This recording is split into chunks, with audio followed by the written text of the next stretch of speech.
Hey guys and gals, feeper here back with another video for you. As you could probably tell by the title of the video, it's about my thoughts on the changes to Warrior in the latest expansion.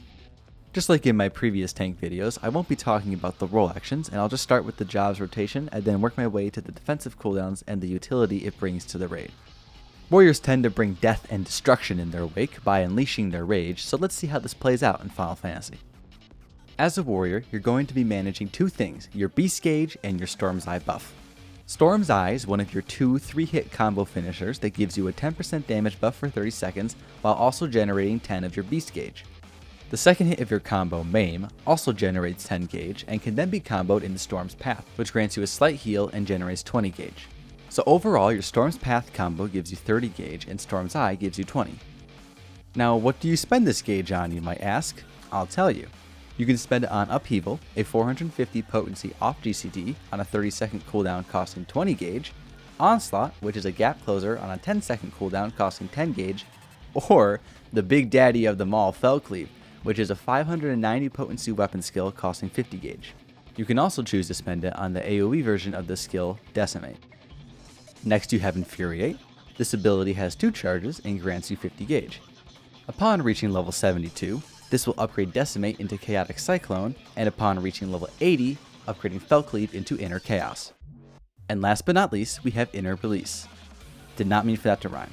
This grants you the ability to use all gauge costing abilities for free for 10 seconds, and guarantees them all to be direct hit crits. This has a 90-second recast. So that's all fine and dandy, now let's get into the tanking cooldowns. First up is Raw Intuition. This grants you a 20% damage reduction for 5 seconds on a 25-second cooldown. Pretty good. Then we have Vengeance, which gives you a 30% damage reduction for 10 seconds on a 2-minute cooldown and delivers an attack with a potency of 55 every time you take physical damage.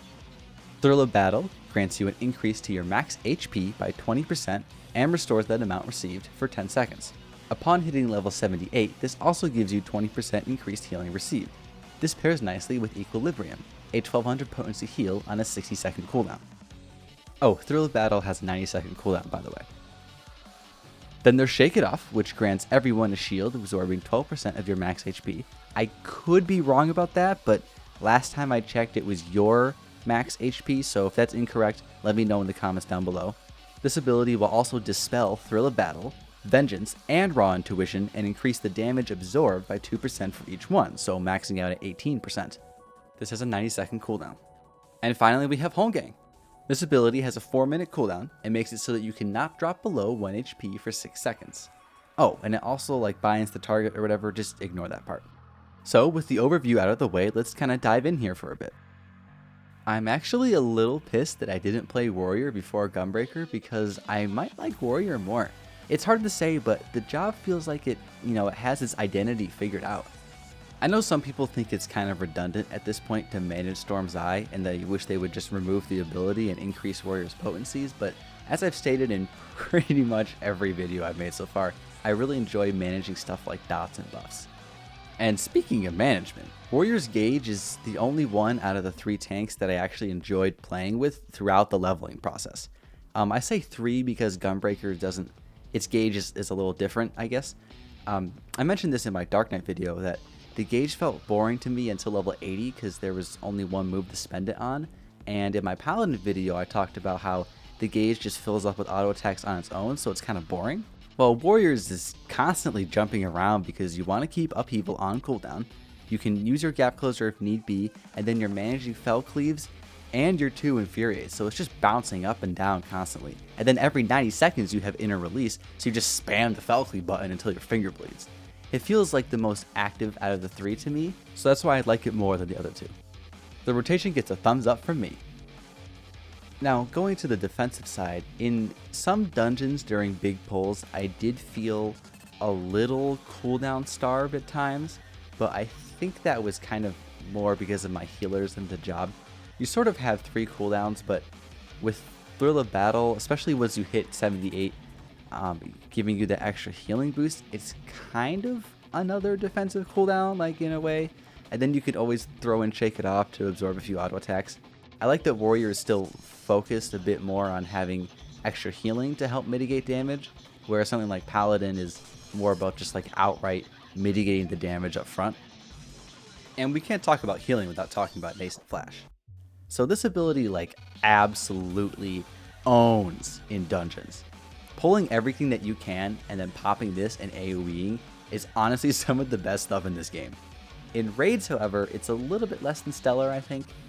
It's good if you're off tanking because of the 10% damage reduction, but as a main tank it's not as useful because the healing that you're going to receive just isn't as much as it would be, really, and plus like you're just going to have healers healing you. But then again, on the other side of the coin, you can only use this or raw intuition, so I guess it kind of balances out when you're main tanking.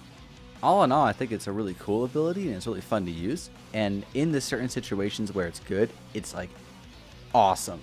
And in the situations where it's not as good, you just don't really use it.